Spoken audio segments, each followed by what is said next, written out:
Hey guys, it's Mr. Nyland, your librarian. I'm here in my porch.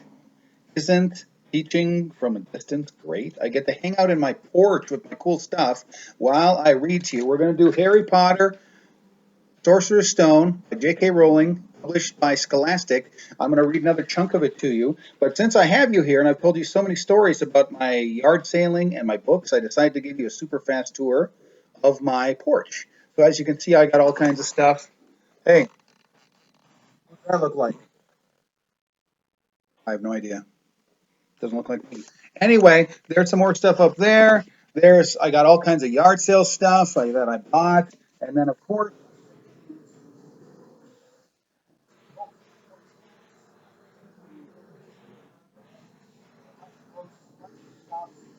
and guys, this is just my porch. So as you can probably guess, my house is just full of this kind of stuff. This is what my whole house looks like if you go around my house. It's pretty cool. Anyway, here's the next chunk of Harry Potter and the Sorcerer's Stone. Ron dived. Hermione rocketed upward. The key dodged them both, and Harry streaked after it. It sped towards the wall. Harry leaned forward with a nasty crunching noise, pinned it against the stone with one hand. Ron and Hermione's cheers echoed through the chamber. They landed quickly, and Harry ran to the door, the key struggling in his hand. He rammed it into the lock and turned. It worked. The moment the lock had clicked open, the key took flight again, looking very battered now that it had been caught twice. Ready? Harry asked the other two, his hand on the door handle. They nodded. He pulled the door open. The next chamber was so dark they couldn't see anything at all. But as they stepped into it, light suddenly flooded the room to reveal an astonishing sight. They were standing on the edge of a huge chessboard behind the black chessmen, which were all taller than they were and carved from what looked like black stone. Facing them, way across the chamber, were the white pieces. Harry, Ron, and Hermione shivered slightly. The towering white chessmen had no faces. Well, now what do we do? Harry whispered. It's obvious, isn't it? Said Ron. We've got to play our way across the room. Behind the white pieces, they could see another door. How? Said Hermione nervously. I think, said Ron, we're going to have to be chessmen. He walked up to a black knight and put his hand out to touch the knight's horse. At once the stone sprang to life. The horse pawed the ground. The knight turned his helmeted head to look down at Ron. Uh, do we have to join you in the game to get across? The Black Knight nodded. Ron turned to the other two. This needs thinking about, he said. I suppose we've got to take the place of three of the black pieces. Harry and Hermione stayed quiet, watching Ron think. Finally, he said, Now, don't be offended or anything, but neither of you are good at chess. We're not offended, said Harry quickly. Just tell us what to do. Well, Harry, you take the place of that bishop, and Hermione, you go next to him instead of that castle over there. Well, what about you? I'm going to be a knight, said Ron. The chessmen seemed to have been listening because at those words a knight, a bishop, and a castle turned their backs on the white pieces and walked off the board, leaving three empty squares that Ron, Harry, and Hermione took. White always plays first in chess, said Ron, peering across the board. Yes, look. A white pawn had moved forward two squares. Ron started to direct the black pieces. They moved silently wherever he sent them. Harry's knees were trembling. What if they lost? Harry, move diagonally four squares to the right. Their first real shock came when their other knight was taken. The White Queen smashed him to the floor and dragged him off the board where he lay quiet, still, face down. Had to let that happen, said Ron, looking shaken. Leaves you free to take that bishop, Hermione. Go on. Every time one of their men was lost, the white pieces showed no mercy. Soon there was a huddle of limp black players slumped along the wall. Twice, Ron only just noticed in time that Harry and Hermione were in danger. He himself darted around the board, taking almost as many white pieces as they had lost black pieces. We're nearly there, he muttered suddenly. Let me think. Let me think. The White Queen turned her blank face toward him. Yes, said Ron softly. It's the only way. I've got to be taken. No, Harry and Hermione shouted. That's chess, Ron snapped. You've got to make sacrifices. I take one step forward, and she'll take me, and that leaves you free to checkmate the king, Harry. But you want to stop Snape or not?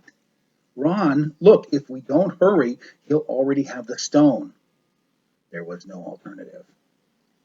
Ready? Ron called, his face pale but determined. Here I go. Now don't hang around once you've won. He stepped forward and the White Queen pounced. She struck Ron hard across the head with her stone arm, and he crashed to the floor. Hermione screamed but stayed on her square. The White Queen dragged Ron to the side. He looked as if he'd been knocked out. Shaking, Harry moved 3 spaces to the left. The White King took off his crown and threw it at Harry's feet. They had won. The chessmen parted and bowed, leaving the door ahead clear. With one last desperate look back at Ron, Harry and Hermione charged through the door and up the next passageway. What if he'll be all right, said Harry, trying to convince himself. What do you reckon's next? Well, we've had sprouts. That was the devil's snare. Flitwick must have put charms on the keys. McGonagall transferred the chessmen to make them alive. That leaves Quirrell's spell and Snape's. They had reached another door. All right, Harry whispered. Go on. Harry pushed it open. A disgusting smell filled their nostrils, making both of them pull their robes up over their noses. Eyes watering, they saw, flat on the floor in front of them, a troll even larger than the one they had tackled, out cold, with a bloody lump on its head. Glad we didn't have to fight that one, Harry whispered as they stepped carefully over one of its massive legs. Come on, I can't breathe. He pulled open the next door, both of them hardly daring to look at what came next, but there was nothing very frightening in there, just a table with 7 differently shaped bottles standing on it in a line. Snape's, said Harry. What do we have to do? They stepped over the threshold, and immediately a fire sprang up behind them in the doorway. It wasn't ordinary fire either, it was purple. At the same instant, black flame shot out of the doorway, leading onward. They were trapped. Look! Hermione seized a roll of paper lying next to the bottles. Harry looked over her shoulder to read it. Danger lies before you, while safety lies behind. 2 of us will help you, whichever you would find. One among us 7 will let you move ahead. Another will transport the drinker back instead. 2 among our number hold only nettle wine. 3 of us are killers, waiting hidden in line. Choose, unless you wish to stay here forevermore. To help you in your choice, we give you these clues 4. First, however slyly the poison tries to hide, you will always find some on nettle wine's left side. Second, different are those who stand at either end, but if you would move onward, neither is your friend. Third, as you see clearly, all are different size. Neither dwarf nor giant holds death in their insides. Fourth, the second left and the second on the right are twins once you taste them, though different at first sight. Hermione let out a great sigh, and Harry, amazed, saw that she was smiling, the very last thing he felt like doing. Brilliant, said Hermione. This isn't magic, it's logic. A puzzle.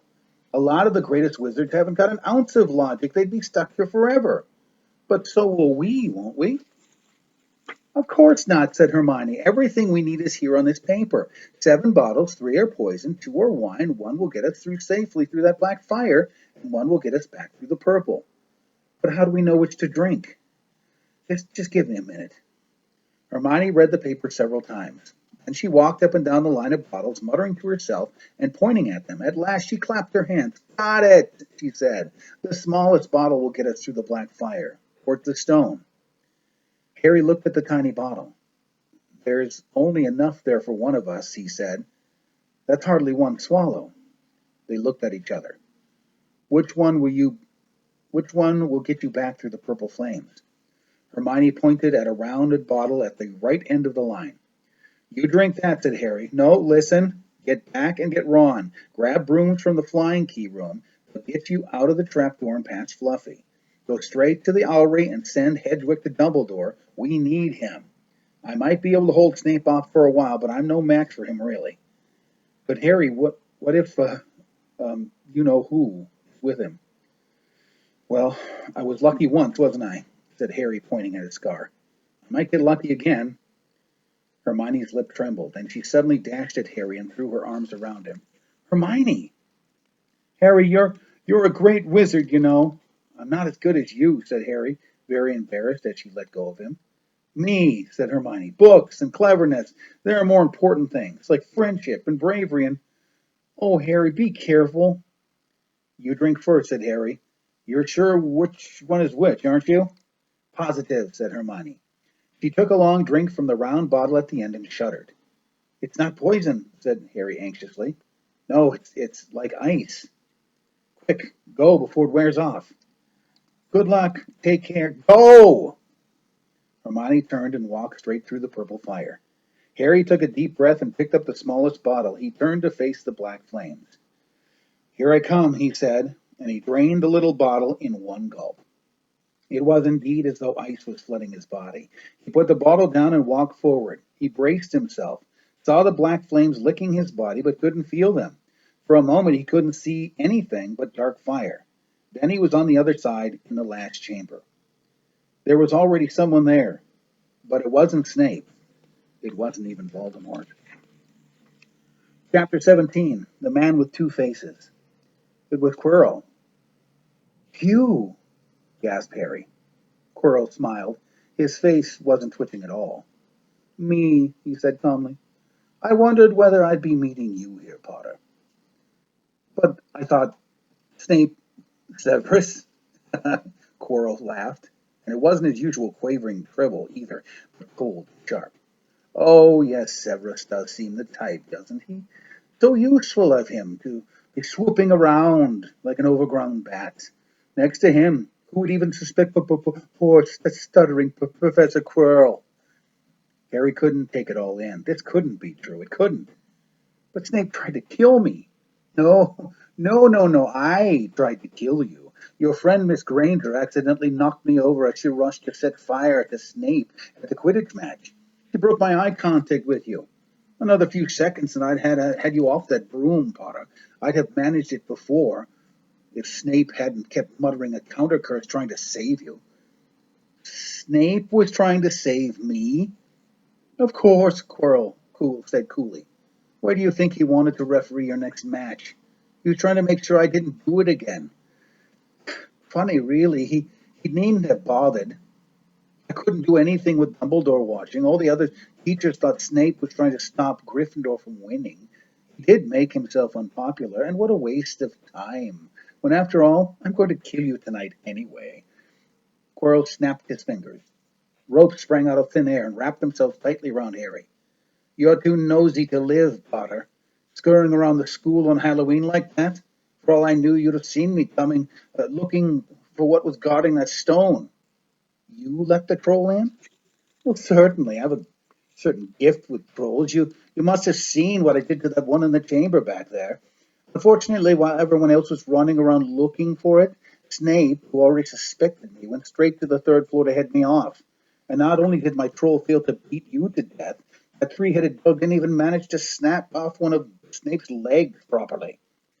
No, wait, quietly, Potter. I need to examine this interesting mirror. It was only then that Harry realized he was standing behind Quirrell. It was the mirror of Erisede. This mirror is the key to finding that stone, Quirrell muttered, tapping his way around the frame. Trust Dumbledore to come up with something like this, but he's in London. I'll be far away by the time he gets back. All Harry could think of doing was to keep Quirrell talking and stop him from concentrating on the mirror. I saw you and Snape in the forest, he blurted out. Yes, Quirrell idly, walking around the mirror to look back. He was on to me by that time, of course, trying to find out how far I got. He suspected me all along, really. Tried to frighten me, as though he could, when I had Lord Voldemort on my side. Quirrell came back from behind the mirror and stared hungrily into it. I see the stone. I'm presenting it to my master, but where is it? Harry struggled against the rope binding him, but they didn't give. He had to keep Quirrell from giving his whole attention to that mirror. But Snape always seemed to hate me so much. Oh, Oh, he does, said Quirrell casually. Heavens, yes. He was at Hogforth with your father, didn't you know? They loathed each other, but he never wanted you dead. But when I heard you a few days ago sobbing, I thought Snape had threatened you. For the first time, a spasm of fear flitted across Quirrell's face. Sometimes, he said, I find it hard to swallow my master's instructions. He is a great wizard, and I am weak.